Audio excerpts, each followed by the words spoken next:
शिव महापुराण का तीसरा अध्याय। ब्रह्मा जी का उपदेश। व्यास जी बोले, सूत जी के ऐसा कहने पर उन समस्त ऋषियों ने पूछा, हे महामुनि, यदि आप हमें शिव पुराण सुनाना चाहते हैं तो आपकी बड़ी कृपा होगी। मुनियों द्वारा ऐसे वचन सुनकर शिव पुराण का स्मरण करते हुए सूत जी बोले, अच्छा, तो अब आप परम दुर्लभ शिव पुराण को ही सुनिए, जिसमें भक्ति, ज्ञान, वैराग्य तीनों का वर्णन है। हे ऋषियों, पूर्व काल में जब कल्पों का क्षय होता गया और उसके पश्चात जब इस कल्प का प्रादुर्भाव हुआ, तब सृष्टि संबंधी कार्यों के आरंभ होने पर षट कुलीन अर्थात 6 कर्मों के करने वाले उत्तम कुल के मुनियों में यह मतभेद उत्पन्न हो गया कि यह सबसे परे है या नहीं। तब इसके निर्णय के लिए वे लोग ब्रह्मा जी के पास गए। ब्रह्मा जी ने कहा, जो सबसे पूर्व उत्पन्न हुआ, जिसमें मन वाणी की कोई गति नहीं और जिससे ब्रह्मा, विष्णु, रुद्र, इंद्रादिक महाभूतों और इंद्रियों आदि के युक्त सारे जगत की उत्पत्ति है, वही सबसे परे हैं। वह सर्वज्ञ जगदीश्वर शिव हैं, जो परम भक्ति से दिखाई पड़ते हैं तथा रुद्रादि भी देवता जिनके दर्शनों की अभिलाषा रखते हैं।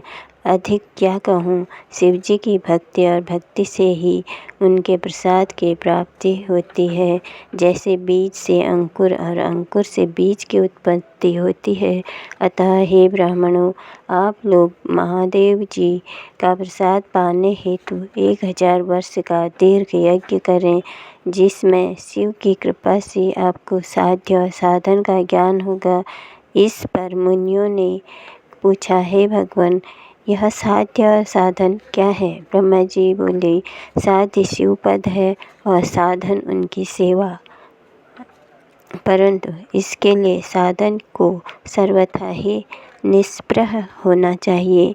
जब इस प्रकार वेद विधि से भगवान शिव की आराधना होती है, तब परमेश पद की प्राप्ति होती है। इस संबंध में स्वयं शिव ने भी कई निर्देश दिए हैं। कानों से सुनना, वाणी से कहना, मन से मनन करना भी एक महान साधन है, क्योंकि हे महेश्वर सर्वथा ही सुनने, कीर्तन करने, मनन करने योग्य हैं।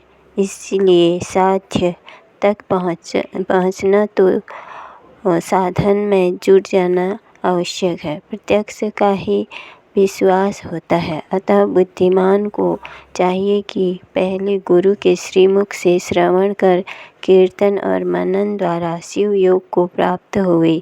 संभव है कि साधन में पहले तो कुछ क्लेश प्रतीत हो, परंतु अंत में आनंद ही प्राप्त होता है। तृतीय अध्याय समाप्त।